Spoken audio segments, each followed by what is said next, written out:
Please note that this meeting is being broadcast live on the Council's website and on YouTube. It will remain available for a minimum of 12 months. Please use your microphone and switch it off once you have finished speaking. Please switch any mobile devices to silent. If the fire alarm rings, please leave the room and use the nearest fire exit. Do not use the lift, and please go to the fire assembly point in the car park. Thank you, Chairman. Thank you very much.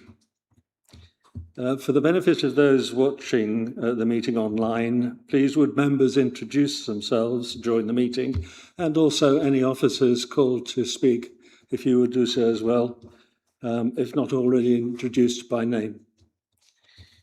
Apologies. We have one apology from Councillor Jeff Blunt.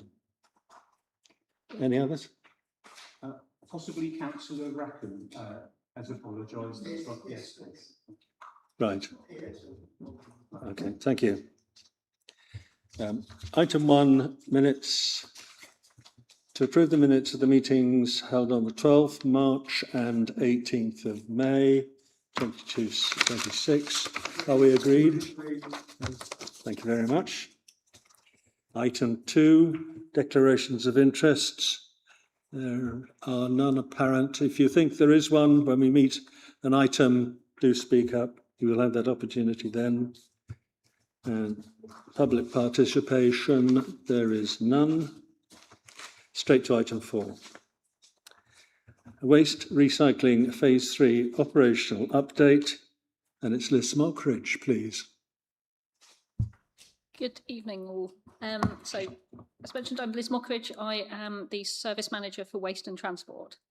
I just wanted to talk through a few key elements just to give an update on where we are in Phase 3.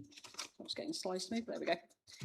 So headline-wise, just kind of a refresher as to where we are. We've now rolled out the third phase. So across that all, that's over 300,000 containers delivered.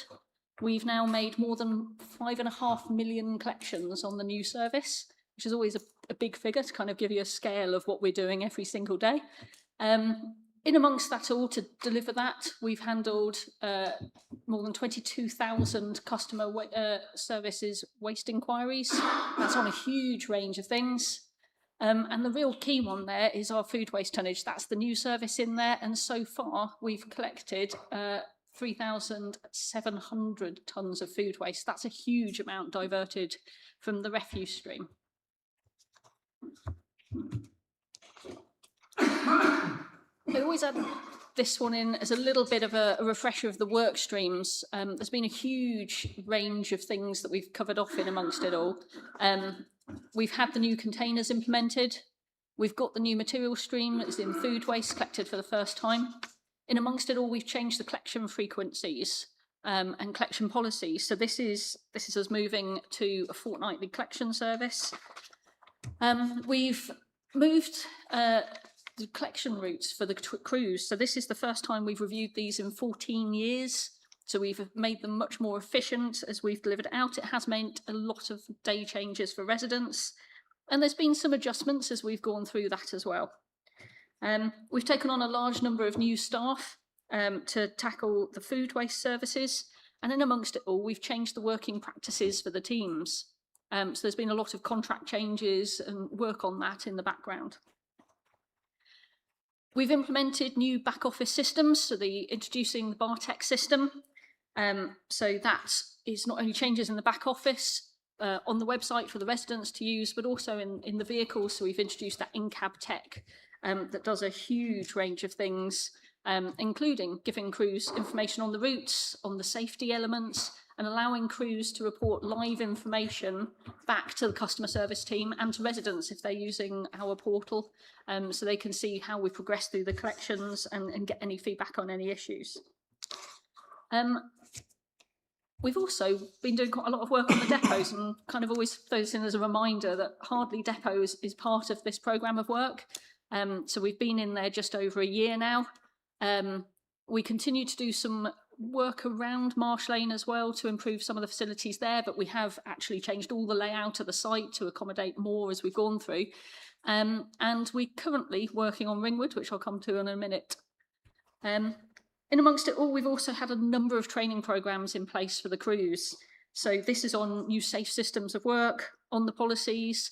We've trained the crews for the first time, for some of them, first time ever, on how to use the computers and the in-cab units and that side of things. So some of the team literally don't. They've been men for their entire careers and never had to use a computer or a tablet. So we've gone through that training with them. Not only have we got the new rounds that we've been putting them through training on, but actually we've got new kit fitted to the vehicles. We've got bin lifts and things like that. So there's been a big change for the teams as we've gone through that modernisation of the service. Each time we've gone through each phase, we have reviewed exactly where we are. We've gone through all the different moving parts of it all and looked at how we can improve it for the next stage. We've previously come and talked about the improvements from phase one before we went into phase 2, and we did exactly the same with phase 3. So there's a few key differences that will hopefully see some improvements as we've gone through. This time round for phase 3, we delivered a number of the containers. So we've been using a contractor for all of phase 1 and phase 2. That came with some challenges at times, especially in the rural areas. So in phase 3, we decided to make it simpler and we took the rural deliveries. They're the ones that the contractor had the most issues with. We've also changed, as we go into phase 3, the way we approach training for the operatives. So lots of small things in how we just approached it, how we fed them the information, how we got the feedback back. But actually, we've done a lot better going as we've gone through each stage, identifying team members that are going to struggle. So those with learning difficulties or those that find change stressful. And in this particular phase, we actually had not only an additional training syllabus for them to make sure that we didn't see kind of some of the same levels of sickness that we'd seen in earlier phases, but we put in some additional checks, working with teams like HR and working with the supervisor teams, just to make sure that the teams have actually got that additional support as we've gone live. It meant we could tackle issues earlier and hopefully, as we did, just retain them in that workforce for longer, which meant service change was a lot easier from our side because we had the staff in place at all times. We also implemented a Bartech lead, so the in-cab unit from within the workforce. So Sam Jones has been absolutely fantastic. He's delivered peer-to-peer training on all the new in-cab units.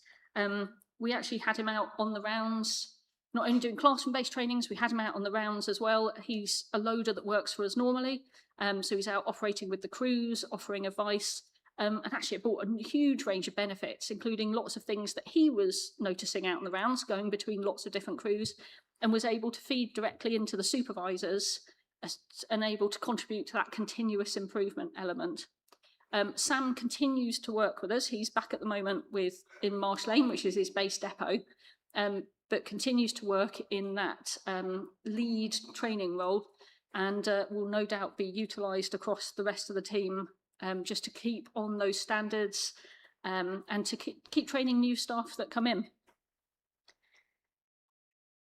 We also had a new supervisor in post through phase 3. This came through some of the approvals from the December cabinet approvals. So Luke Parrott started with us in January, and he's provided a significant additional resource that just provides that additional capacity to be able to tackle a lot of the issues we see, to help better manage those teams out and about. And again, it's just been another step forward for us in making sure we've got the right support for the teams.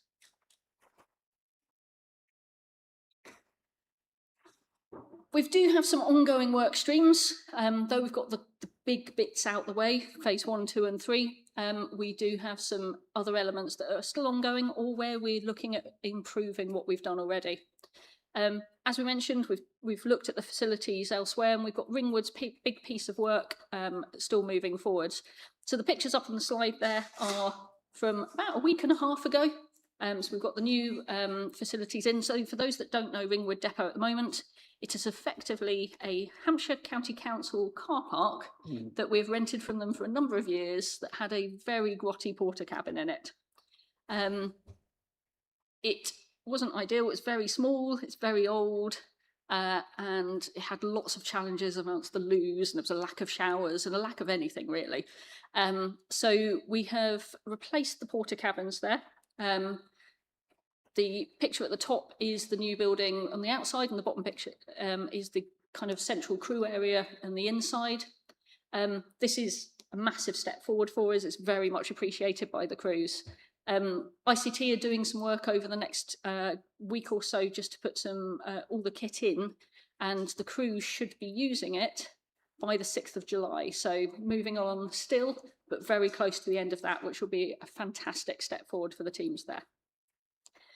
We also have what we're calling phase 4, but it's not meant to scare people.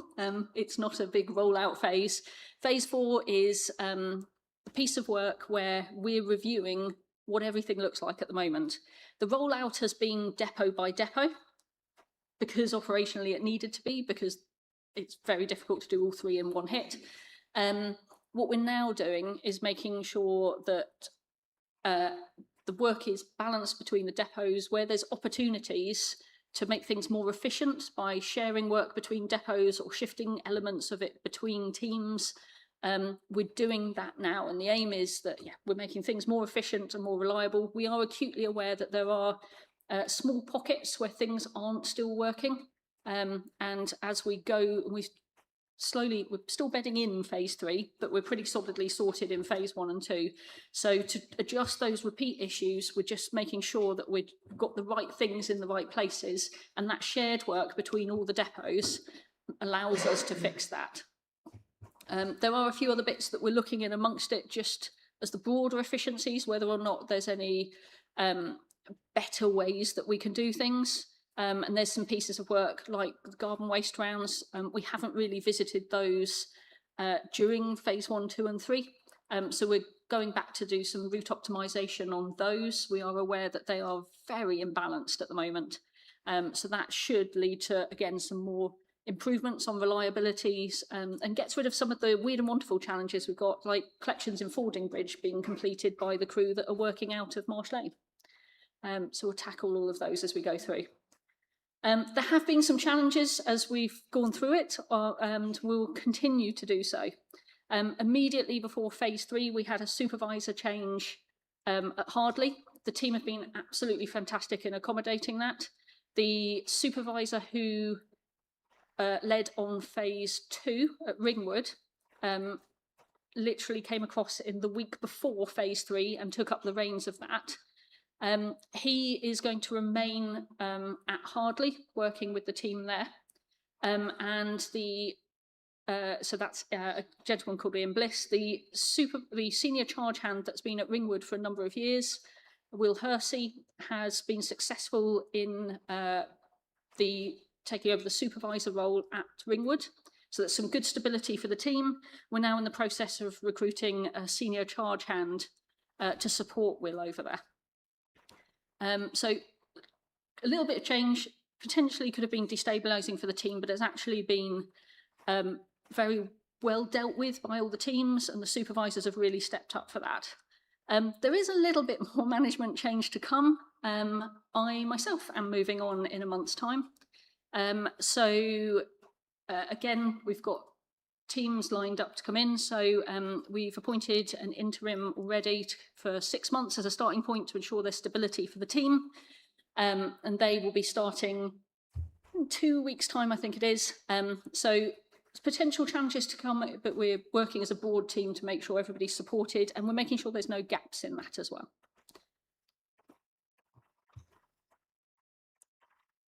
I did want to just cover off some of the kind of KPI elements of this as we go through. We've kind of brought some of these stats to yourselves before, and we've kept track of them as we go through. But I wanted just to talk through some of them, just so everybody's got a broad picture on it. This is all services contact going into the customer service team.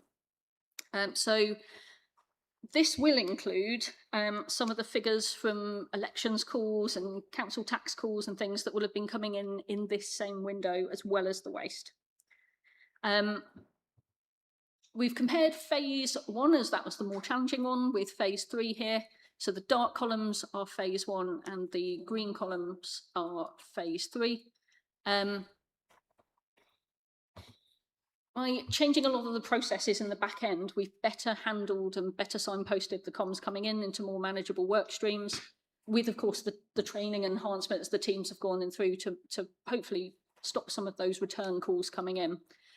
So generally, the trends have been much better at the front end. We've seen a little bit at the moment where there's, it's in week 4 there, so these stats are slightly out of date just because of when we had to produce them for this, for the panel. But there was a little bit of a peak in week 4 there. That has now settled down again. That's more driven by, oddly, garden waste than service change. So we had a wobbly week on garden waste, and we've addressed those issues. That was driven by staff sickness. So we had unfamiliar crews out on the garden waste rounds on that particular week, and to see quite a relatively low impact from only 1 or 2 rounds actually has a really high impact on call volume. So we've already identified that, and we've been able to stabilise that. So the next set of stats that you'll see next time we come back will show how we've kind of corrected that off, but we continue to work on that. In slightly more detail, this is email and call numbers. So we've separated some of this out from total call volume and highlighting, hopefully, on that what is just the phase 3 elements as well, just so you've got a comparison of the proportion really of stats for phase 3 compared to everything else that's coming in. The customer service team, obviously we've put additional staff in, we've got different process, and we've got support teams with it, so it's been reasonably manageable compared to earlier phases, and we continue to work with the teams to ensure that continues to be the case. Mist collection reporting. So this covers all of our waste services. So garden waste and glass are in there, as well as food waste, refuse and recycling. As with earlier phases, the initial stages of service change have seen a reasonably high level of mist collections, and that improves as we go through bedding in of services and things like that. As we kind of mentioned, it was an interesting week in week ending the 7th, as it is up on there. The last week's stats show another improvement. So total mist collections, for example, in the week of the 7th of June were 346. But actually last week, which data is not up on this slide, that had reduced down to 230. So the trend is heading the right way. We know we had a particular issue with that 1 week. Just for kind of an overall figure, so last week's 230 mist collections across all the services amounts to 0.22% of all of the collections that we made. So in that week, for example, we made 103,750 collections. So 230, though it sounds like a really big number, is proportionally a very low one. It's something we're always striving to improve on, though, so we will continue to focus on that. And you'll continue to see a trend of improvement as those rounds bed in. We know we've got a little bit of work to do on the hardly rounds, and we've got a bit of issue, not only with the garden waste, but with some rural glass as well. They're small pockets of properties, but they're ones that keep seeing the same issues, and they're the ones we're focusing on tackling at the moment. And lastly from me is food waste tonnages. So this chart shows the kilogram collected per household per week. And we use that figure to give ourselves a comparable figure for the households, but it's also a national indicator figure. So this is something we can use to compare ourselves with other local authorities across the country. Sorry.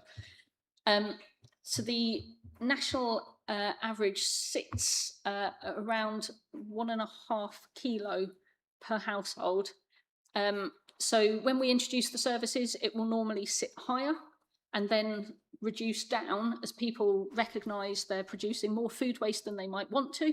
So there's normally some behaviour change as they go, that's a lot of food waste and I need to save money, and they adjust that down. There is always a peak as well at Christmas, and you can see it quite nicely on that chart. It's always phenomenal at that time of year. So green line is phase 1, which is why it starts earlier. Blue line is phase 2, and the yellow line is phase 3.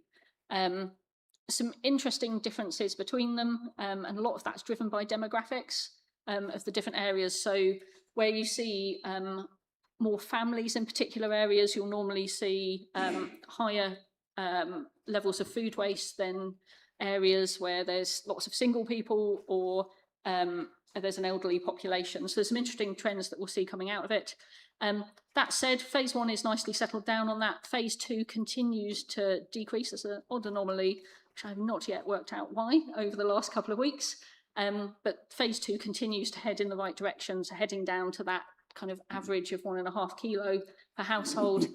Phase 3 is still sitting very high. We should see over the next couple of months that decrease down to the rest of the picture. But it's all very, very positive. It is exactly where we need to be on that. But that's all from me. Thank you, Chair.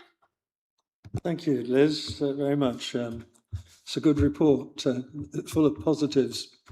You're a long way ahead of phase 1, but I suspect in phase 3 there weren't any donkeys. Anyway, any questions? Malcolm. Thank you, Chairman.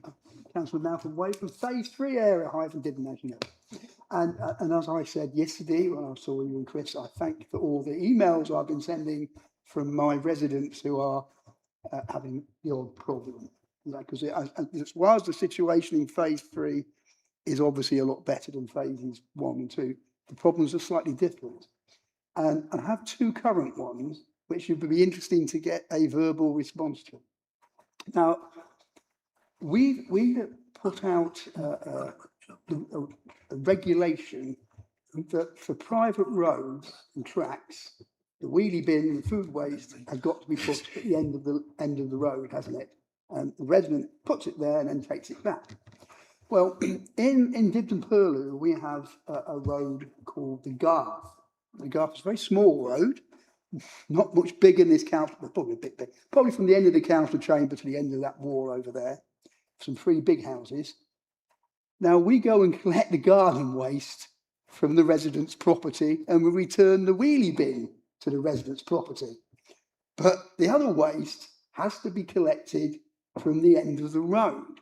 Now, clearly, the residents are a bit bemused why one wheelie bin is treated differently to the other one, particularly because there's not a lot of space. And I'll give you one more, right? There is another road in Butts Ash called Dukeswood Drive, and it's up a hill, and it's got a variety of houses on either side, but at the very top, it's got 13 terrace houses who are at right angles to the road. So we have a row of 5 that way, 5 that way, and 3 at the end. And this one little narrow track to get it. Well, the rules are all the residents have got to take their 13 wheelie bins and 13 food waste bins and put on the pavement. Now, clearly, the pavement can't do that because pedestrians, disabled people, mothers with prams and things can't go on the pavement. So the answer to that is to put it on the verge, which is actually at an angle to the road. But the resident that complained sent a picture, showed cars parked on the verge. So that isn't practical. Now I have put these in, I think I said one to Chris or perhaps one to both of you, but these anomalies, I understand that the waste advisor who said put it on the verge and this, that, the other, but, and she said about the other one, well, we're going to review the terms and conditions for the rate you pay for. But really, these anomalies we could sort out up front, certainly with the different wheelie bins from different places, because that's bound to get to confuse residents. And I have difficulty trying to explain to somebody why the green, whatever colour, it's brown, isn't it? Brown wheelie bin for waste And the other ones are treated differently because I can't work out what it is either. You know, and that is one's challenge. And this other road where it's clearly we need to do something bespoke, because there's no way we can block this part of the highway, because I think Hampshire County Council would have something to say about that, with 13 wheelie bins and 13 food waste containers on the same day. So we really do need to address how these things are done. And the waste supervisors, who I understand do a great job, and it's been quite challenging for them, so it's not a criticism of them, but need to be able to look at it flexible, because I suggested to one, have you been to management? Or has been to management, and the answer's the same, but it clearly isn't working. So on the question of garden waste and versus the rest of the bins, garden waste bins should be in the same location. So one of the challenges that we've had is just making sure that messaging is correct. And it has been a change for garden waste crews. Obviously, they've been on bins for a while, and the intention is, or was, that as we've issued Section 46 and we've given the new instructions, that the garden waste bins should have effectively moved at that stage. On some of it's not been clear, and some of that messaging with the garden waste crews hasn't been the clearest either. So that's something we're just working through at the moment. So the end answer will be that they end up having to bring it out to that same collection point. So we've got that standard collection point, but I will take that road away so we can tackle that with the crew and make sure the residents are clear on that.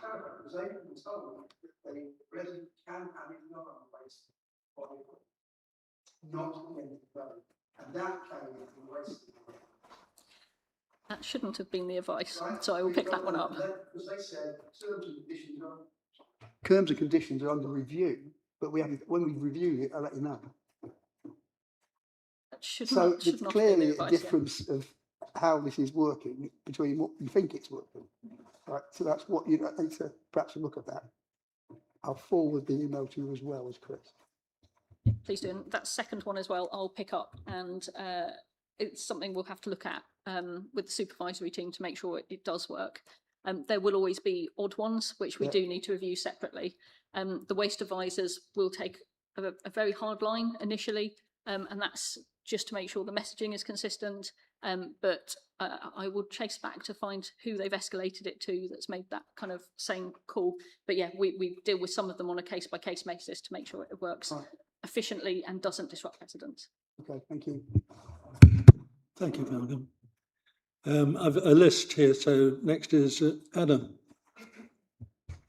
Thank you, Chairman. Councillor Adam Parker, Brockenhurst and Denny Lodge. Thank you, Liz, for that excellent report, and good luck in pastures new. I'd like to preface this by thanking our refuse crews and officers who behind the scenes have worked incredibly hard under very chaotic conditions at times imposed on them from above. The failure here, I believe, is in the planning and the political leadership, not those driving the trucks or manning the phones or working in the office. Maybe it's the PTSD of last summer's rollout talking, but I'm not happy.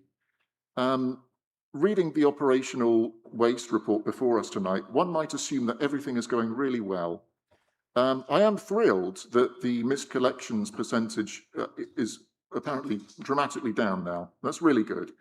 But for ongoing complainants, that's little reassurance. And as far as phase one and the services targets go, and the reality on the ground, I think we're still somewhat lacking. The outcomes we're seeing simply do not warrant the disastrous initial nature of this rollout. You will all recall how in Brockenhurst last summer, it was a crisis. My phone was ringing from 6 a.m. till 11 p.m. some days. People I've known for most of my life were thoroughly let down, and elderly residents in care homes were left genuinely rattled by the confusion and poor execution. We all know about Donkeygate. The situation became so unmanageable that, after much behind-the-scenes wrangling and feeling decidedly unheard for too long, we opposition councillors were forced to call an exceptional public meeting at which Brockenhurst residents practically pleaded for action. And some of them are still waiting. These are intelligent and accomplished retired professionals we're talking about here, who have much better things to be doing in their twilight years than fighting this council on accessing the basic service that their council tax should provide for them, and whether or not their properties have adequate access for refuse collection personnel, which in the case of one cul-de-sac on the rise in Brockenhurst, they absolutely do. I checked myself, you could drive a Sherman tank up there. I was thinking about doing that for the local news publicity potential, but it's a little expensive to hire a Sherman tank. So why can't they be enrolled on exactly the same smaller access collections that are seemingly available to properties a short distance up the road? I really want to know that. I'd also like to share some quotes from an email I received 2 days ago from another Brockenhurst resident. It says, "Since you started the second phase of your waste collection plan, our service has deteriorated again, and I now wonder if it has ever been done properly. Our food bin only gets emptied on general rubbish weeks. Our food bin never gets emptied on recycling weeks. And I suspect, in light of this pattern, that the food waste is actually being put into the general waste fortnightly, as only one small truck ever comes down the road. Your online system consistently reports the food collections as being completed and closed, even when they're sat fully visible outside. I actually put my food bin on top of the larger bin so it couldn't be missed, but then only the larger bin was emptied, and it goes on and on. If you put your residents through that level of disruption, the environmental payoff needs to be spectacular. Instead, we're looking at a fundamentally sluggish performance. Our recycling rate is sitting at 42%. The minimum government target is 55%. We're not just missing the mark, we're miles behind it. And we can't use our geography as an excuse either. Look at other rural councils. Stratford-on-Avon is hitting 63.9%, South Oxfordshire, at 61.3%, not rural Milton Keynes is at 63.2%. Why are we accepting low 40s as the high watermark for the New Forest? Furthermore, we're late on the March 31st food waste target set by the government. We seem to be missing the easy low-hanging fruit. The true picture, as ever, is in the KPIs, as councillors Clark and Wade Senior frequently point out at these meetings. You have to look at the KPIs to see what's really happening. Fly tipping is and remains red. Garden waste subscriptions are amber, nowhere near where they need to be. This operational failure is also spilling over into our commercial sector. The business rates issue has fallen off a cliff. We're seeing severe challenges with commercial bin services. Places like Wood Green and Martin Club are bearing the brunt of this in the north of the forest. My colleague, Janet Richards, has reported exactly the same operational challenges in her area as I've had in Brockenhurst. I note with interest that she did actually secure a provision for collections in her area. So can my residents in Brockenhurst who've similarly pleaded for action also be furnished with the same level of service? That would be really nice. Chairman, I acknowledge the improvements in the service over the past year in what has been a very challenging transition for this council, but we cannot accept a report that papers over the cracks in many cases of what has been a deeply damaging period for residents. We should be measuring our performance against sensible stretching targets, not patting ourselves on the back while our recycling rates languish and our KPIs flash red. I urge this panel to please look past this update and acknowledge that we have put our communities through chaos. And to summarise, Parker, can I bring you to a close as quickly as possible? May I summarise? To allow Liz to answer your queries. Yes, may I just summarise with 3 bullet points? What I really like is targets that actually reflect best-in-class council performance. We should be way up there. A corrective action plan that turns these ambers and reds into green, a plan to deliver higher, more reasonable targets, and a solution, especially in Brockenhurst, for the business waste strategy. Thank you. So covering different bits. So across the fleet, we've got 3 different vehicle sizes. One of the big challenges we've got with a lot of the smaller roads and elements, things like that, is at the end of the day, we shouldn't be going up there. We should be collecting from the highway. The service is designed based on that premise. That's how the round optimisation works. And that kind of falls under where our legal duty is. What we don't have the resources for is a number of smaller vehicles across the fleet. So most authorities have, say, one. Southampton has one smaller vehicle, the rest are a standard size fleet.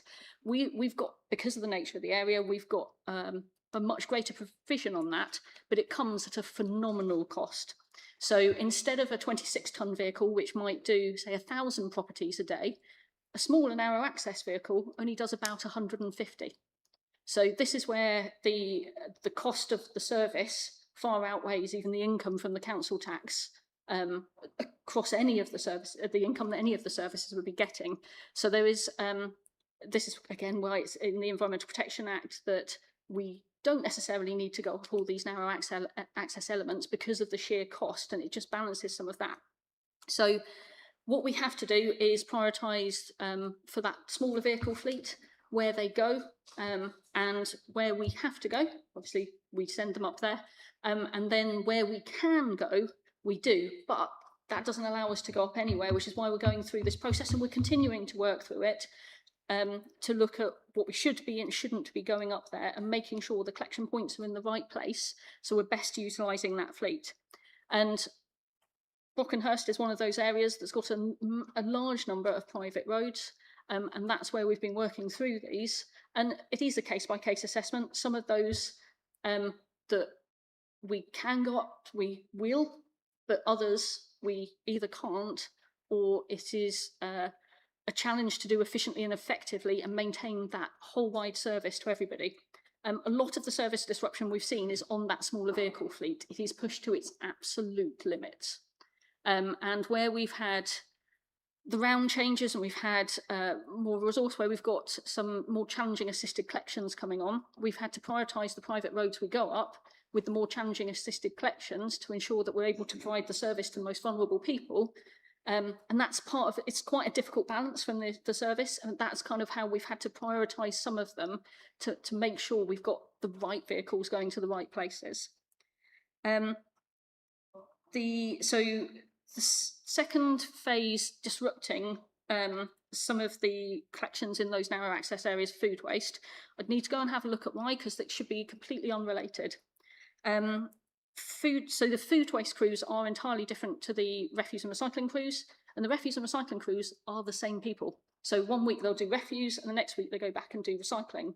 So there shouldn't be a pattern change, and there shouldn't be food waste being collected in a different way because there's different teams doing it, so that there shouldn't be any of that, and I'd need to look at exactly what that issue is. So I have to come back to you on that one.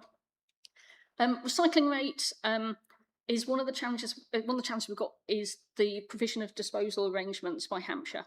So we're a waste collection authority. Hampshire County Council are the waste disposal authority. They have directed all of our waste streams to their facilities. So they've used a bit of legislation for that, so we cannot arrange our own disposal for it. Their facilities currently are limited in what they can take, and that is where the big impact on recycling is coming from. We should, ideal world, be able to take pots, tubs and trays, plastic pots, tubs and trays, cartons, and a number of plastic films and foils and things like that, which we currently can't do. Hampshire are progressing through their works to roll out the improvements to be able to take that, but that won't be live until 2028. And summer 2028 is the latest update we've got from Hampshire. DEFRA are aware of that because that's something that we should be required to do. And we've done, or we're in the process of doing what we call a TEEP analysis. So that's a justification for the challenges we've got, and that effectively wholly relies on Hampshire. Hampshire have been working with DEFRA on elements of that as well. So it's there's a broad awareness from DEFRA on it all, but that is the driving force behind our recycling rate being so low as it is. So the 63%, the 61%, they are in the higher performing authorities. So I think the top 20 are sitting in the 60s now, and everybody else is sitting down below it. And I think the lowest is sitting around 15%, but they'll tend to be places like Tower Hamlets. So with the implementation of food waste, with the move from unlimited sacks to contained refuse and contained recycling, we've seen a jump in recycling rate, and we're expecting to see that continue. So that early 40s is that 40s figure is not reflective of all three phases being in it. So it will increase slightly. It won't be where we will see it by 2028, because we need to be able to take those additional materials, but it will continue to progress, and Hampshire absolutely are working on it. They've started the groundworks for the newest material recycling facility, and they've got programmes that they're just agreeing now for the upgrades for the other sorting facilities. So it just needs that bit of time to get there. On the compliance element for food waste, one of the challenges we had, and there is nationally, is that everybody had the same deadline for rolling it out. What it meant is that a lot of the manufacturers of vehicles, of containers, were operating at absolute capacity. And in the case for us, we ordered our containers through the largest manufacturer in the UK. They've got about 90% of the business. They had a plant failure at around Christmas time. So it's late November. So when we were due to have our containers delivered, that meant that they couldn't meet those timescales. It had quite a serious impact across a number of local authorities. We obviously then got them a little bit later, and we basically went at the earliest we could from there. We did miss that 31st of March deadline, but it was something we were talking to DEFRA about, and the kind of conversations we had with DEFRA were very specific about the issues we're having. They would, the manufacturer were actually talking to DEFRA as well. So there was a big picture on kind of on that where everybody was in clear communication. So though we did miss the deadline, there weren't any penalties or any repercussions because we had that open and honest conversations with DEFRA, and because it affected so many authorities. Liz, can I stop you there? I think you've dealt with the subject quite extensively and in very great detail. And I think Adam's got plenty to go on at the moment. So I thank you for that. I still have a list. Neville, you're next, please. Thank you, Chair. Councillor Neville Penman, Tottenham North. The largest, or one of the largest housing estates is mine at Cowmore. It's one of the largest in our area, I believe, and I have quite a few old people. Now, I'd just like to know when the do we just leave them on the side, or should they be taken back in? That's one thing. So the crews should be returning them to the collection point. That's not happening. Okay, might be one I might need to get some more details from you, so I'll drop you a line separately and get the exact details on that, and we can take that up with the crew. Okay, that's the first thing. The second thing is the food waste, certainly at Camel again, is not being collected. And I've had, I would say about 12, 13, 14 people onto me just regarding the food. The other thing I'd like to say is that I fully understand this has not been rolled out for that long. We expect problems at the start of any new service, and I expect some problems, as we've seen with the people talking tonight. I'm sure we'll get it right. We normally do at New Forest District Council, but if you could sort out that regarding the food and the bins not going back in, I'd be very happy. Thank you very much. Thank you, Liz. Stephanie, you're next.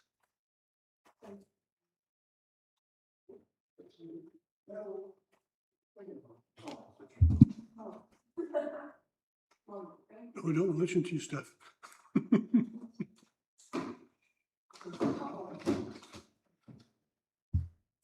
Thank you, Chairman. Yeah, I've got several queries actually. We're hearing a lot. We do our surgery, as you know, up to St Andrew's Church. We meet the public. So we're getting a lot of feedback. And in fact, one of our premises is not a care home, it's a retirement home, quite an upmarket return home. And they had 3 weeks of the food waste not being collected. So I've got a few questions about that. Whereas 34 degrees coming next week again, is that a health hazard? Would these people be better to put it into the black bin waste and at least get it collected than keep hoping it gets collected? What's the feedback on the cleanliness of the bins? Because we've had people saying they certainly wouldn't want to get next door's bin kind of thing, you know, because they're not putting it in bags. We're hearing about rats increasing. I don't know if that's got anything to do with the fact maybe it's better contained and they're not getting enough food, but there are a lot of rats being reported. In Dibden Purlieu, we have some shops where there's a large communal bin for the flats, and that is an eyesore. I don't know if you've been informed about that, but there's a lot of rubbish left round it, what you'd call fly tipping or, you know, side waste, whatever. So I'd like to see that looked into. So that's behind the shops, behind the Bathroom Academy. I think that's all my questions, really. I mean, I've always asked, can I have a bit more information about the recycling, the education of people to realise to reduce? I know we want our recycling rates up, and that means that from a business we want the rubbish. But on the other hand, really, the way to go is to reduce, reuse, and explain to people that supermarkets offering you 3 things when you only want 1, and then you throw 2 away, is not the way to go.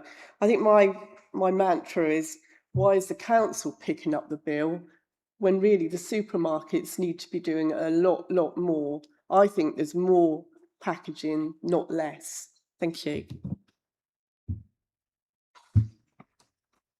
So on the retirement home, there was a specific issue with that one, which was related to the roadworks and kind of some of the challenges immediately outside of it, and us jamming up the entire area, which we managed to do on one of the collections.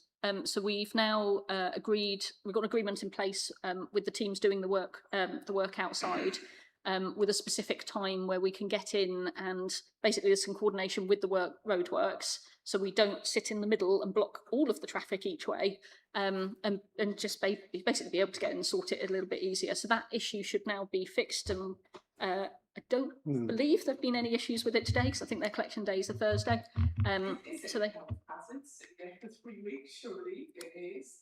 so it's contained waste. It should be fine, and then basically it goes through the process at our end because it's contained.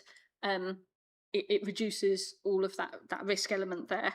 It is much better to keep it in the food waste, because especially once now we sorted the issue, because the food waste collection obviously then goes weekly, so it removes that organic waste from the refuse stream.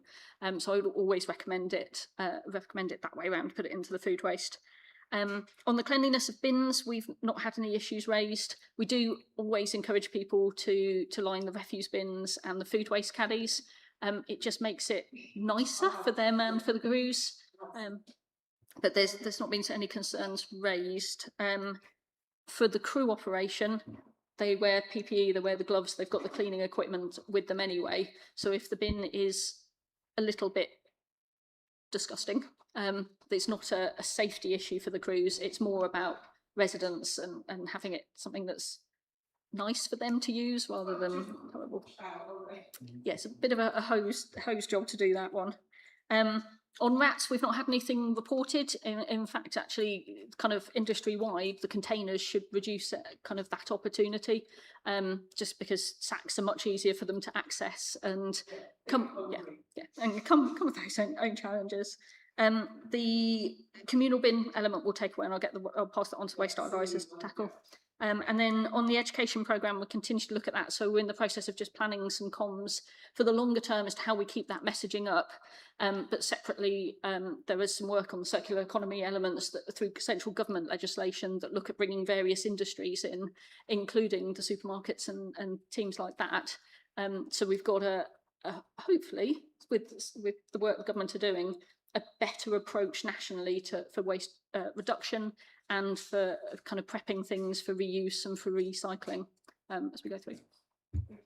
Thank you, Liz. Thanks, Stephanie. Last one on the list at the moment, Alan, please. Thank you.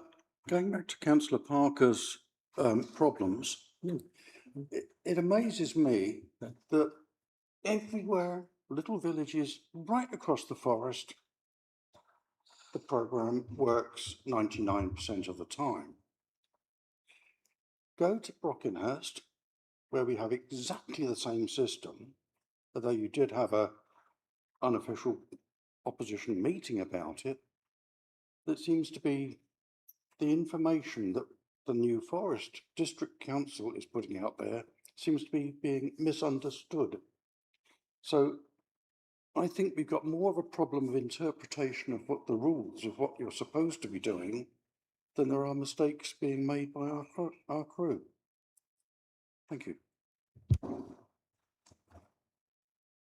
Alvin, Thank you, last Chair. one. Les, first off, I wish you well in your new role, whatever that might be. Garden waste, I remember championing when it first came out to the bins and not the bags. We were championing that neighbours can use one bin rather than two bags and it'd be cheaper for them. That may explain some of the reasons why we've got less of a pickup on garden waste. Might explain it. I just wanted to ask, on the missed calls, are there repeat missed calls from the same customer, or are they ones in new areas? And second question is, we've taken on a lot of new staff. We know we're under pressure in budgets wise. Is all the new staff budgeted, or do we have to ask for new budgets? Thank you. So with the miscollections, generally they're not the same misses. So we do monitor it. It's one of the advantages of our in-cab technology that we've got is actually there's some reports and things that are already set up in the background. So it makes it really easy to monitor and manage. One of the things we do if we know that we've got a round imbalance is that we change the order the crews do it. So it's not the same people affected. The exception to that being in some of the narrow access areas, we know that we had quite a large issue with glass. We did some adjustments, and we've still got a little bit of an issue with it that we're just tackling through the narrow access because there's less of a resource available to tackle the issues. Therefore, we can't kind of switch some of the bits around as easily. They are seeing slightly more of a repeat miss issue, but the narrow access ones are very small numbers. So there shouldn't be more than a handful of people that are seeing repeat misses unless it's a specific issue that we've yet to really work through at a property. So sometimes there might be, and we look at it and there's a collection point issue and something like that. So those are the ones we tackle on a case-by-case basis. Are you able to ask the second question again? Sorry, I didn't write it down. Staffing, cost of staffing, and is it budgeted? So staffing wise, we are within our budget. Yeah, it's all costed for. Some of those that were in the approved budget from December are fixed term contracts. So they're in this year and we're, as part of the phase 4 work we're doing, we're looking at how we reduce that resource back down by that stage. So that's where we put the efficiencies in and some of those elements just to reduce that down so we're back. So at the moment it's covered in the budget, absolutely fine, but there's that element of fixed term that will disappear by the next budget year that we work through. Okay, thank you. Okay. Thank you, Liz. A long time, so thank you for your inclusion in this. Interesting to note that Hampshire County Council don't think much of our Ringwood crews, but you've gone in there and put them in luxury. So hopefully they're happy as peas in a pod. Thank you very much. Right, moving on to item 5, the UK Shared and the Rural England Prosperity Fund. Tim. Thank you, Chair. It's actually one for Nathaniel Lucas, who I'll pass you over to now. Oh, you want to go? Right, okay. Good evening, everyone. My name's Nathaniel Lucas. I'm here representing the Economic Development Service today.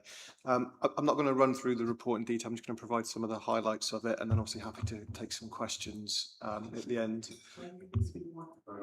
Oh, sorry. Apologies. Is that a bit better? So the report and the appendices provide a review of the Council's delivery of the UK Share Prosperity Fund and the Rural England Prosperity Fund over 2025 and 2026. The report itself is broken down into a number of sections, which includes programme delivery, and that's focusing on the UK Share Prosperity Fund, and it covers things like the 9 projects that were delivered and some of the achievements. So those achievements include things like over 90 businesses supported with a range of support, including startup support and scale-up support. Over 160 residents were supported with skills linked with employability, but also around digital skills and those sorts of things as well. And linked with the environment, over 800 households were supported in adopting energy saving measures as well. So that's just a flavour of some of the UK SPF projects that were, UK Share Prosperity Fund projects that were run. In terms of the Rural England Prosperity Fund, its main focus was around grants for businesses and grants for community groups as well. So upwards of 30 businesses were supported with grants. Those included, the outcomes of those were things around productivity being improved and adoption of new technology. And from a community grants perspective, it strengthened local organisations and the services that they were able to deliver as well. In terms of some of the impacts, and I'm not going to go into a huge amount of detail, say like it is in the report, but from an economic perspective, it supported business startups and job creation, also increased productivity across businesses. From a social perspective, skills development and employment support, but also improved community cohesion and well-being. And then finally, from an environmental perspective, enhanced green spaces and public realm, and also reduced energy use and emissions as well. There were lessons learned from delivery, and I think it's always really important to be able to take these forward into whatever future delivery might look like as well. And again, there are a range within the report, but I'm going to focus on a couple of them. So something that will be taken forward is ensuring that there is a kind of holistic support to the programme. So what we did is made sure that projects were delivering together and working together. So the project leads were meeting regularly to be able to do that. But also ensuring that any external funding we do have aligns with the council's own priorities internally. So, for example, we produced a project which supported on digital skills. We're working with the internal digital team within the council as well, and linking that support together, which I think is something that's really important. So in terms of just a really quick conclusion, so the programme itself demonstrated strong performance. There are significant tangible outputs and outcomes associated with it. And also the funding is delivered across a range of areas, including economic benefits, social benefits, and environmental benefits as well. So that's all I'm going to cover, but obviously happy to take any questions that anyone has or anything like that as well. Okay. Thank you, Nathaniel. Yes, a good report. It shows that there's been an intention to get funds into various parts of the community, and it's been quite extensive. I found it a very good report. Thank you very much indeed. Does anybody want to? Malcolm, please. Yeah, it's a good report, and it's really good that we're getting this money out. But can I ask a question on some of the details in the appendix? Because I'm really intrigued that we allocated £20,000. It supported 845 households to reduce their energy costs and significantly exceed outputs, right? And 23 people were qualified. I've just been intrigued to know how 20k can have that much impact. Similarly, we spent 40,000 allocated to support 8 NEETs and get 8 improved employability. Damn, it's all positive. But I wonder what we do to do this, because it's mind-boggling that 20,000 can have that impact on so many people's reduced energy costs. And I'd love to know how we manage it. And some of the others, I just think it would be good for members, so we have a better understanding of this, to have a little bit more detail on how this is achieved. Because back to that particular, I mean, if 20k can improve the lives of 845 households, that should make the national news. Because I would love to know how we did it.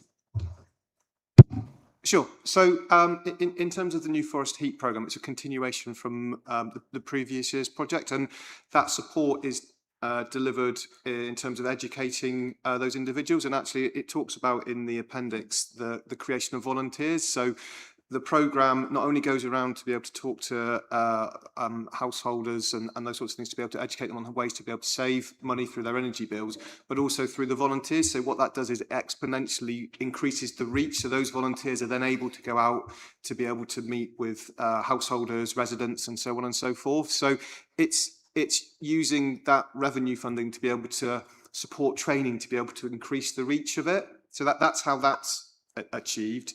To your, I can understand the reach, but how do you measure how effective it is that it's reduced that amount of energy costs? That's the question, isn't it?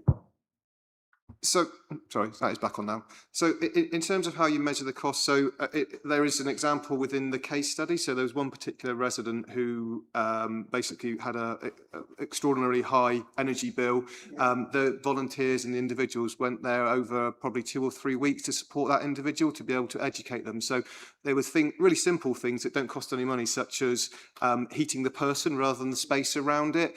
Just again, simple things like using timers for your heating as well, so it comes on in the mornings and comes on in the evenings. So it's those really simple things to be able to do that. So in terms of the metric that's measured, it's measured on things like reduced energy bills. Now, just to say as well, those 800 households, not all of them will have been actually saving money. It's about actually providing peace of mind to those individuals as well. So there will be some households that they went to and they were worried about their energy bills and what they were doing, and actually some of them were found to be that they were doing it right.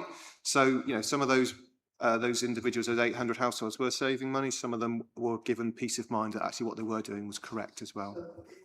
We communicated and it affected some of them.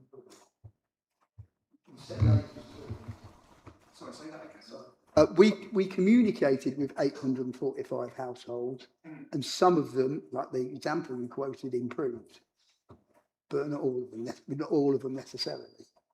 Let's just say it does give a slight false picture on that, but that's all. But I know you've explained how it's done, so just we need to perhaps think a bit how we communicate this data. That's all. Stephanie.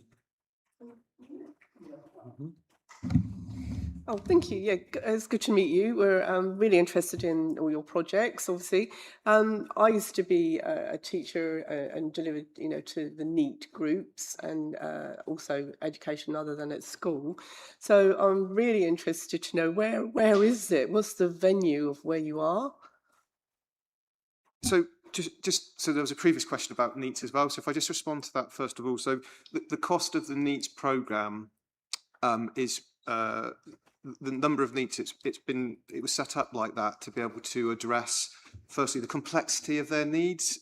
So if you imagine Maslow's hierarchy of needs, you've got all of those kind of soft skills and the ability to be able to give those individuals. Is there a group, a venue, or not? So the project itself was commissioned. A group called Youth Options was commissioned to carry out the work. The NEETs themselves came from a variety of different areas across the New Forest. So around Totton was one particular cohort, and another cohort was to the west of the New Forest as well. But they all came together in one group and delivered by Youth Options.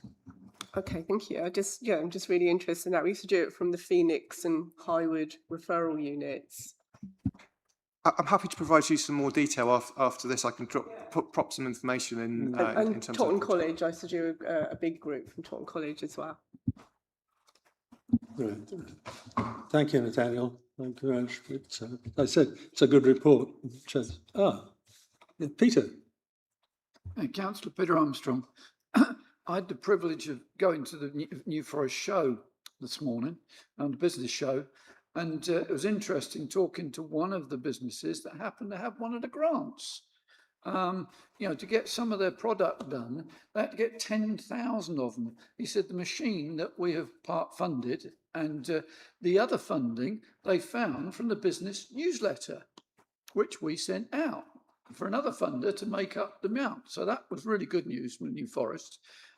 He said he can just put the machine on and just do 400 or whatever, rather than having to go to an outside supplier and pay 10,000 a time. So that's a really good news. So the grant was, that's just one example I found today. So that's good news. But I suppose my question for Daniel, have we run out of money, Nathaniel? Or is there anything else coming through to help others? So UK SBF funding was provided by government. It was always a kind of a temporary funding after we left Europe. In terms of further funding coming from central government, I can't be sure is the honest answer. Certainly, as a service, we're hopeful that there are announcements in the autumn statement, but certainly from an external funding perspective, there isn't that we're aware of at the moment. But we're always, on the lookout for different ways of being able to find funding, and we're working with partners who do have access to funding as well. So, for example, there's a Made Smarter programme which is delivered by government, which will support businesses, but also it has the ability to be able to provide grant funding. Now, that does have to be matched. So there are other ways that we can come at this as well. Hopefully that answers your question. Hang on a minute, Peter. Thank you, Chair. Just to add to Nathaniel's points, I entirely agree. The report shows the value of the investment into the economy which comes from these funds, and we trust that the government sees that, and indeed other funders in the future, and officers, including Nathaniel, are doing their best to identify alternative sources of funding. And so as we become aware of grants which are being offered, we will be generating and looking again at projects like this to bring them forward. And just to the members of the panel, if you become aware of opportunities, local funds, then these are some of the ideas and projects which have been delivered over the last year, which are showing value and benefit to the local businesses and communities. So we would, that's part of the purpose of highlighting this report today. It's a good news story, but it is about money which we've already received. What happens next is the uncertainty. Thank you, Tim. Right, moving on to the next item. Members, we're going to change the agenda order slightly and take item 7 first, and then item 6, as the two items flow better this way. So we are now doing item 7 on page 65, which is the quarter 4 report and target refresh. Saqib, over to you. Thank you so much, Chair. So first of all, this is the report for the key performance indicators, KPIs, for quarter 4, covering the period of January to March 2026. With it being year end, there are some annually reported measures included in the dashboard, which would cover the entire year. And the report also outlines, this time being year end again, relevant KPIs with proposed targets for the forthcoming year, 26-27, forthcoming reporting year, I should say. As usual, measure IDs 16 through to 33 only are for review this evening at Place and Sustainability Panel. We have 14 KPIs marked for consideration this evening. Data is awaited for a further 2 monitor KPIs, and those are noted in the report. Performance has been good. We've seen planning measures again performing well, and all measures are green. We've seen that kilograms of non-recycled waste produced per household performance is above target, with significant reductions per household over the year. Households using our chargeable garden waste service has increased by 1%, again on the previous quarter, but it's just below our target. The percentage of household waste sent for recycling performance continues a strong upwards trend. Panel members have mentioned fly tipping, and the overall annual rate now stands at 17.59 for the per 1,000 population. And this is much higher than we targeted, and for lots of reasons that we've explained over the course of the last year.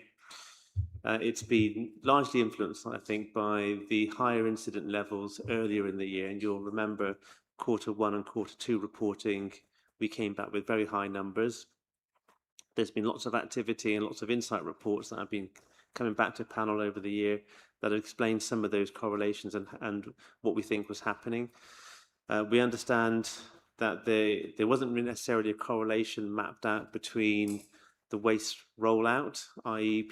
we didn't feel people were transferring waste from household areas into fly tipping.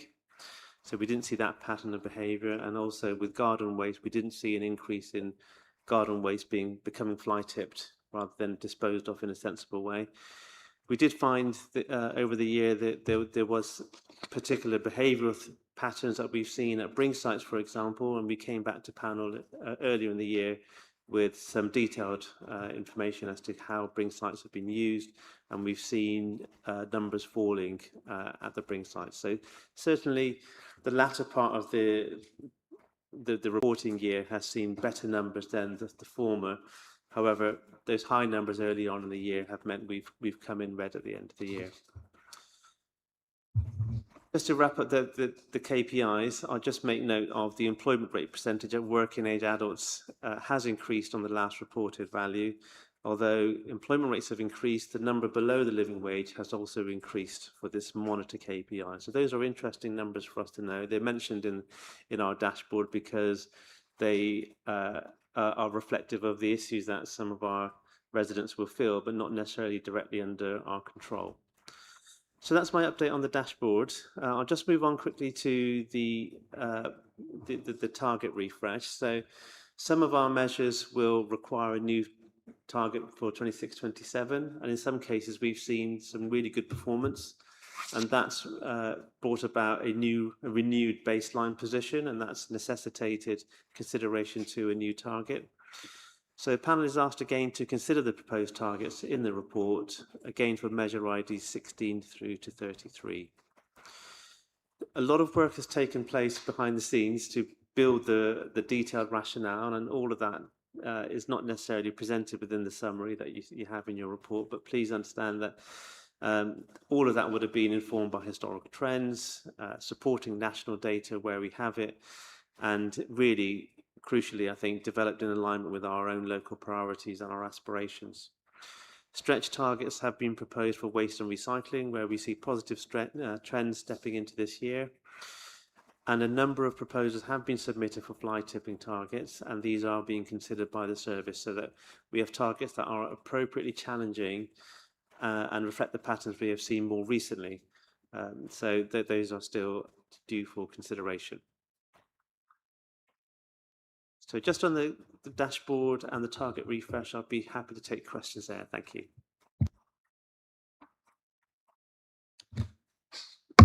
Caroline. Thank you. So with regard to the fly tipping, do these figures include private fly tipping where it's happened on private land, or is that just NFDC? That's just as notified to us. So if we have fly tipping that's on private land, if we're notified of it, we will record it, but it's not something that we will be responsible for. It's the landlord's responsibility. Okay, so do you have a separate set of figures then for ones that you've been notified but have been on private land? The service may have that breakdown. Because we don't have it within the KPI because it's not something that we're responsible for. And of course, private landlords, those that own land, they will be clearing fly tipping if they experience it, and we would never be involved and would not be aware of that. So actually, that's not the case, because if fly tipping is dumped on a non-metalled road, then it means that the residents they have to deal with it because NFDC won't. And actually that's then an impossibility to deal with. It's very, very difficult. So I wonder if it's possible to get some figures actually looking at what has been dumped on private land that has been told to you, but, reported to you. Sure, we can take that away and ask the relevant service for that information where it's available to us. Thank you.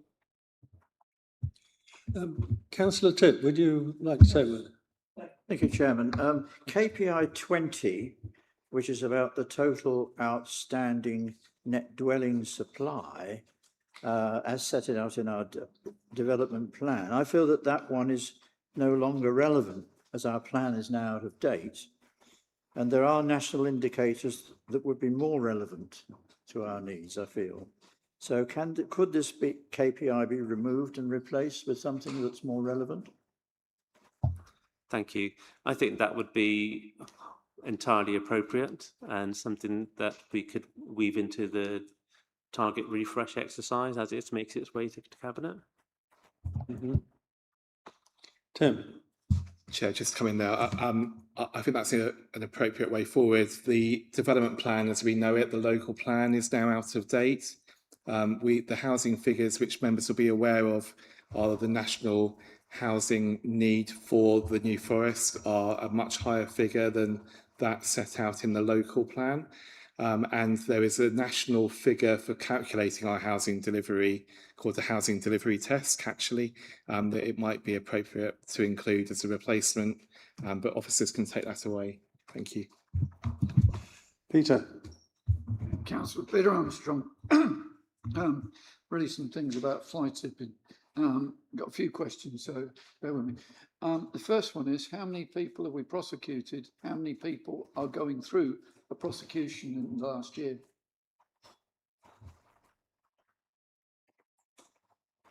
Beg your pardon. I'm not a very fast typer.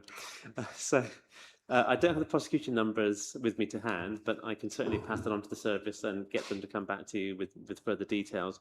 I am aware that there have been at least 2 in the last few weeks. A significant fine has been given. So wherever we have fly tipping, we will naturally undertake any enforcement action that we can. I can try and get details to you. Yeah, no, that'd be helpful, because I think that's the news that communications need to get out, on behalf of the council, that people realise that we're not, we are going after them if we can find something. The other thing, it slips my mind at the moment, but are we able, where there's been fly tipping in the same place, I know it's a massive rigmarole, but are we able to put any camera up? I know Ramsar, you jump through hoops with paperwork, but is that something that we are basically considering where it's happened, in the same place a number of times? Thank you. Again, I can pass those details on to the service, but the service are telling me there is quite active enforcement action that takes place. So, of course, if we know there are hotspots, then we would increase signage, we would increase enforcement, we can put temporary cameras up as needed. Anything that we can do to support the prosecutions, if they're appropriate, that action will be taken. And the other question is, what are we doing about telling the public and notifying the public in any literature or in our communications of who to contact if they see fly tipping? So they've actually got a contact rather than just stringing the general, number and the email. Is there a way that we can give to the general public that if you see fly tipping, this is the direct, line or email to contact? I know we like to put the thing through customer services, but it's like we've got an email for councillors, for the waste. Is there a way that there's a hotline or something that people can ring, because we have seen an increase of it, and if we can get the public on side and they know directly what to do, that could help us get more reported, and even if someone's seen something. Absolutely, thank you for the question. Yeah, so when we did the insight report, we did explore this, and I've spoken to our colleagues who manage the customer service teams and who are also in the process of delivering part of our transformation program around that area. So, of course, everything's online nowadays, isn't it? But there is online information. You can contact us through any means, so any open channel to the council, and you can report fly tipping that's happened. Now, one of the developments in the new system that we've got for customer services is that there is already an existing form online that members of the public can fill in. That is being enhanced with further functionality and features that would allow people to pinpoint, geolocate onto a map and say, this is exactly the place that I've seen it. And that will form part of the report and then go into the enforcement action as well. What communications are we putting out to let the public know that is available? So I could find out exactly what's happened, but I am aware of generic. But if we've got a form for someone to fill in and we've got a thing where they can show where it is, what communication are we putting out? To say, if you see any fly tipping, this is where to go. Mm-hmm. a lot of our residents will either have signed up to our contact email messages for news items and so on for updates. So there is an email address that you can sign up to, an email, and you'll get an updates from the council. So often that is a useful channel to push information back out to residents. Well, I get that, but I haven't seen anything about fly tipping and what to do. Maybe that's one we need to put out. A lot of people will Google and look up the NFDC website, and when you do that, you find quite easily links straight into these forms. So they are sort of optimized. If you put in a search, you'll get that in your results. Perhaps it's a little thing to put out on the newsletter. I get email just to something out, because we just need eyes out. Okay, Peter, we'll leave it till later, I think, and get an answer. Thank you very much indeed. I've one more. Malcolm. Thank you, Chairman. Yeah, I've got two questions. I'll try to make it statistical as possible, because that's what I have. First one is to do with fly tipping. Reading that cardboard and glass have been abandoned at the bring and buy sites, and that is termed as fly tipping. Wouldn't we actually have projected, because the council will not accept side waste as we roll out the new waste system, there will be an increase in fly tipping? Because we've always got a problem with fly tipping because of the nature of the New Forest, where it's done on not quite an industrial scale, but it is done, it's commercial waste that's dumped. But with the fact that we don't do side waste, we really would have been sensible to put a little loading on this, because some of this is because residents just have so much rubbish. Instead of putting out 10 bags, they're limited what they can put out now, so they go and dump it at the bring site. That's the first question. And I'll give you the second one as well. We can do it. The second one is regarding staff turnover and sick days. Clearly, with the LGR situation that we were going through now, that KPI needs to be revisited, because it's logical that these sort of issues will increase. And trying to measure ourselves to a KPI under the normal circumstances when we are not in a normal circumstance probably is illogical. We need to look at doing that differently, because it will be read now, no matter what we do, unless we change what we're trying to measure. It might be a better KPI measuring those issues compared to benchmark it with another authority that's been through LGR and see how we compare to them. Are we better or worse?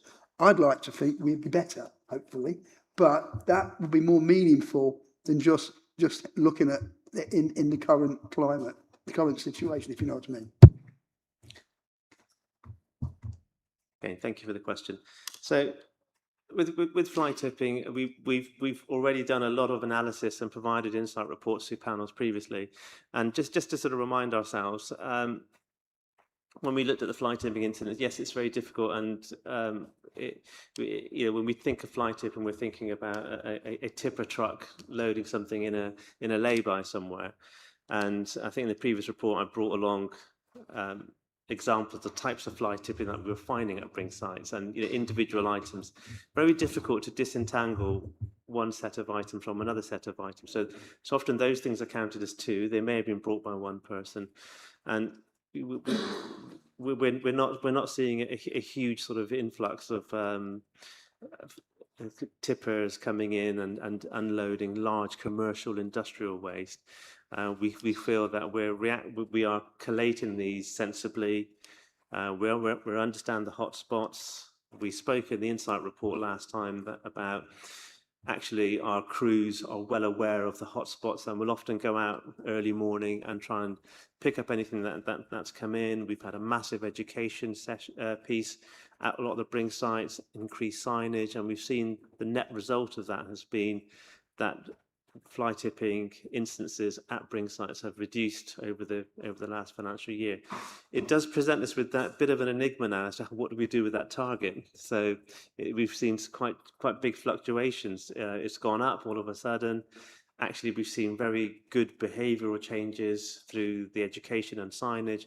So it's really difficult to now determine a trajectory for this. But looking at it in more recent figures, the trajectory is much more positive.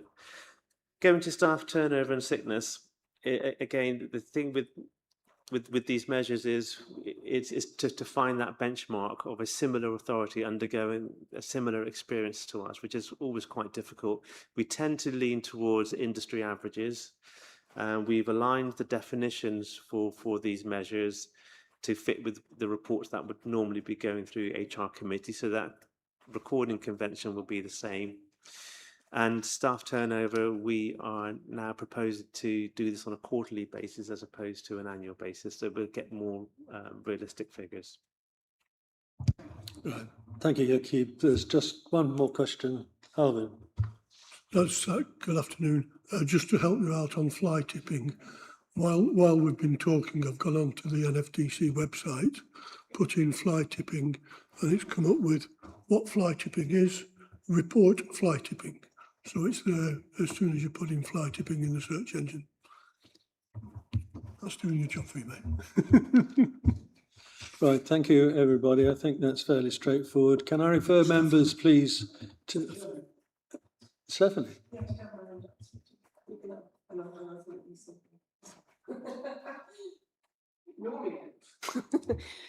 Stephanie Osborne, Dibden Polo, Dibden.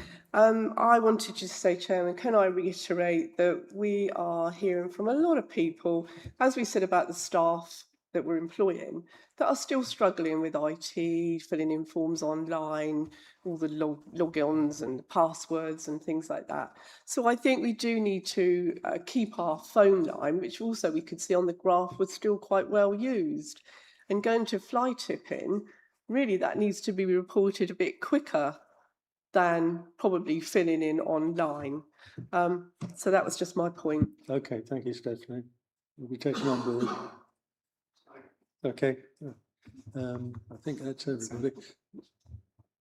Did you say someone else?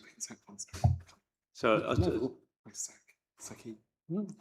Oh, sorry, Sakib, you want to say? Thank you. Just to respond to the reporting channels for fly tipping, there is a big transformation program that is looking at improving our contact center, a multi-channel format way of people contacting us. And I just wanted to reiterate that no one channel has a preference to another. And if the online offering is there and people can fill in forms, we won't be taking away those phone lines. We won't be taking away the face-to-face. Those mechanisms will always be there. And what we want really is that those phone lines and those face-to-face opportunities to be readily available for those that need them most. Right, thank you. Answers the question. Right, that's everybody. Okay, members, I need to refer you to page 65 in your agenda. There is a recommendation, 2 recommendations there. Do I have your agreement? That's agreed. Agreed, thank you very much. Right, now we're moving to item 6, the annual performance report on page 35. And guess what? Sakib, it's back to you.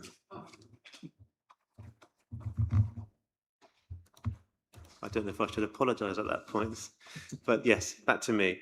So this is the corporate plan annual performance report. It really is an annual exercise that we do. It's a report that's complementary to the Q4 year-end dashboard.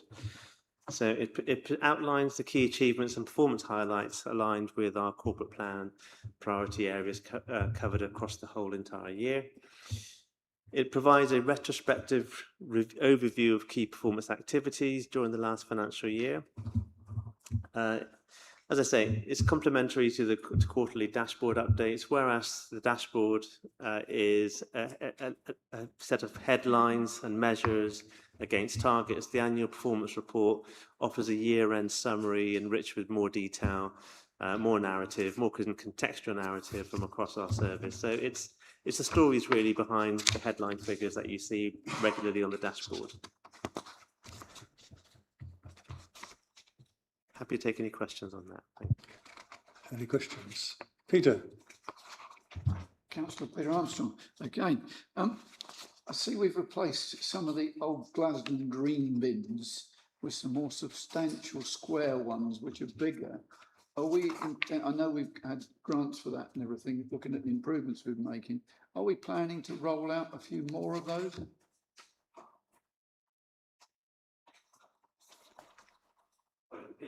Yeah, there's litter bins where we've used some of the money that has come in to improve those. Are we looking to, do more of those? Or have I jumped to report? No, not at all. I don't have a response to that. I can take that away. Because they're a lot better, more substantial. People can't take the tops off like the green Glasden ones and tip them over. Much better, big improvement. Chair, if I might come in here, the litter bin replacement was largely funded from the UK Shared Prosperity Fund, which was a separate item on this agenda, and that was a one-off, funding which is no longer continuing, but the points have been noted. Thank you, Chair. Thank you. Right, there is a recommendation on page 35 that the panel review the corporate plan, etc. And I think we agree we have done. Agreed? Thank you. Right. Item 8. Portfolio holders' reports. And we're down in number, I'm afraid. They're falling like flies. Anyway, Councillor Derek Tipp, please. Thank you very much, Chairman. Councillor Derek Tipp, portfolio holder for planning and the economy. Right, I'll begin my report with performance. The latest corporate plan key performance report for Q4, which we've just been looking at, demonstrates that we continue to deliver strongly across our priority areas. In particular, we are maintaining momentum in supporting economic growth, facilitating development and ensuring that our services remain responsive and efficient. Although some improvement is always possible, the overall trajectory remains positive and reflects the hard work of officers and partners. On business engagement, we've been taking a much more proactive and visible approach, speaking directly with businesses and making better use of things like LinkedIn, press coverage and events. For example, we've been promoting our new economic development strategy. And earlier today, I, along with Peter, was also at the New Forest Business Show in Brockenhurst, and which we are a key sponsor of, and very successful it was too, I must say. Lots of people there and lots of businesses. And we are partnering the New Forest Business Partnership with lots of our efforts. All of this is building stronger relationships, supporting our town centres and positioning the New Forest as a great place to invest, while also giving us a better understanding of the challenges that local businesses are facing. Alongside that, we're making good progress on our skills action plan. The main group of partners and delivery groups are now up and running, supporting people at all stages, from young people and job seekers through to entrepreneurs. We've already delivered a range of programs through the UK Shared Prosperity Fund, as you've heard. And that is about business startup support, digital skills, and apprenticeships. Looking ahead, we've got a new business support program launching in July with mentoring workshops and specialist advice, particularly focused on Totton and Ringwood as part of our wider regeneration work. Moving on to planning, members will be aware of last week's planning committee, where 2 planning applications on non-allocated sites were approved. These decisions were taken following careful consideration of policy, site-specific circumstances, and the professional advice of officers. And while such applications were not allocated through the local plan, the decision demonstrates the committee's role in applying planning judgment in the absence of a fully up-to-date plan, balancing housing delivery with policy considerations and local impacts. On plan making, we are seeing some really positive momentum at the local level in terms of neighbourhood planning. We've recently had consultations on the final drafts on plans for New Milton, Sandal Heath and Fawley. Those plans are now moving forward towards examination, And subject to that, there is the potential for local referendums later this year. This is an important step because neighbourhood plans give communities a real say in shaping development in their own areas. And it's encouraging to see that level of engagement is continuing. So overall then, we're seeing steady performance, strong and growing engagement with local businesses and communities, and continued progress on planning and skills delivery. And that's it. Thank you, Derek. Any questions? Malcolm. Yeah, thank you, Derek, for that report. Yeah, I wanted to raise an issue about the economy, because you've said that we're in a great place, and that report says we're in a good place. Well, let me give you a statistic. 22.1% of New Forest school children are on free school meals. Many will be disadvantaged with major impacts on academic outcomes. The New Forest district has a higher percentage than anywhere else in Hampshire, Hampshire as a whole, which is 20.7. That's the county I'm talking about, not the cities. And the South East, which is 20.6. Since 2021, that figure has risen by 5.9%. There are now 4,512 children living in poverty in our district, 266 more than the year previously when I raised it before. That means 1 in 5 New Forest school children lives in poverty. That is not the sign of a good economy. It's a sign of a big gap between the haves and those that don't have enough.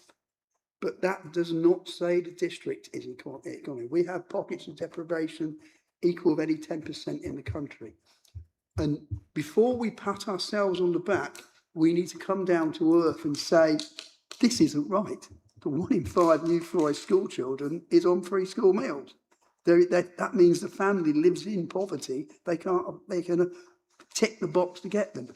We need to really look in the remaining years of our existence how we can produce a positive legacy for all our residents, not just the wealthy, by doing something about this issue. Thank you. Well, in response to that, I would say the greatest way of getting out of poverty is definitely to get into work. And a lot of the things that we are doing are trying to get people who are out of work and get them into work, helping them find ways of putting good CVs together and building up their confidence and so on. So all the things we are doing are on the right track. I've never said that this district is perfect. It's not. That's why we need to do all these things. And I think we're going in the right direction. Just come back. We have a very low rate of unemployment. A lot of these families, both parents work, but their wages are not high. We have low unemployment. I totally agree with you.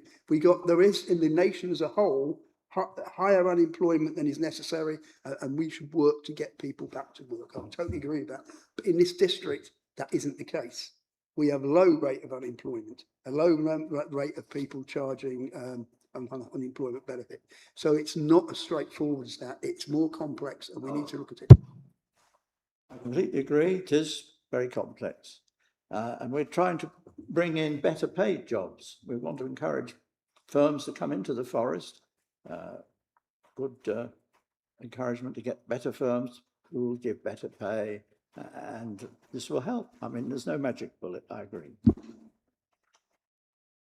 Thank you, Derek. Right. Just item 9, which is the work programme. Sorry. Oh, it's Caroline, sorry. Yes, you are. I apologise. That's okay.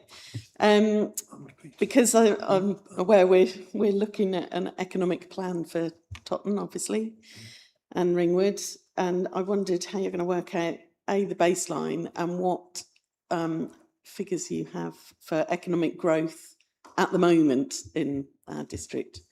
So obviously there's a lot of money has been going in through to businesses, but I wonder what that growth actually has led to. Sorry, I don't have figures in front of me on that. I'll have to get back to you later on that. Thank you, yes, please. Peter. Derek, it was good to be at the New Forest show, but I have to say I found our New Forest stand the most underdressed of the show at a business exhibition, a show. I did approach, I didn't go off that, but it's just something to note. If we're going to a business show, it's good to even wear good casual stuff and look like the other stands. But the other thing was that people know I've been banging on about trying to get the business newsletter increased and even try and get a KPI. I'd probably bring that up every time. I said, oh, how are you recruiting people for the business newsletter? Oh, we haven't got any money. Didn't have anything on the stand about it. They're at a business show. I didn't see someone, I spoke to someone on the stand. Oh, I'm going around doing other things. Well, they represent the New Forest. You know, we want to get the news out to businesses, loads of businesses there. I'm not aware of anybody who went round the other businesses and said, look, we provide this business newsletter. You know, here's something so that you can sign up for it and get some information. Like I said about this business that got help from us, they got the extra help through the business newsletter, and they're like an evangelist for us. Because this chap who ran that business said, I'm telling other businesses to get the business newsletter. But I didn't see us being proactive at the show today. I was disappointed, you know, to sort of get that response. We're there to promote what we do as New Forest. And one of the things we do is a business newsletter, which I get regularly, which has information for businesses. We have increased it, I was told, to 3,500, but I was rightfully told we have 9,000 businesses still in the New Forest. What an opportunity to get round a load of them today. So I got a little bit disappointed about that. Wasn't disappointed about the show, but you know, we need to put on a good show and we need to be proactive to what we actually do for businesses. So because they're looking to do it again next year. Yeah, well, I hope it goes on next year. I'll take away your point. I mean, we are increasing the business newsletter coverage and trying to get more and more businesses involved, and that is something perhaps we should have featured on our stand there, and we'll take that point away. Thank you. Thank you, Derek. Thank you, Peter. Right. Item 9 is the work programme at the back of your agendas. Our next meeting will be the 10th of September. It's quite a full agenda already, so there's room for more. And item 10 is anything else? No, there isn't. So I declare the meeting closed. Thank you.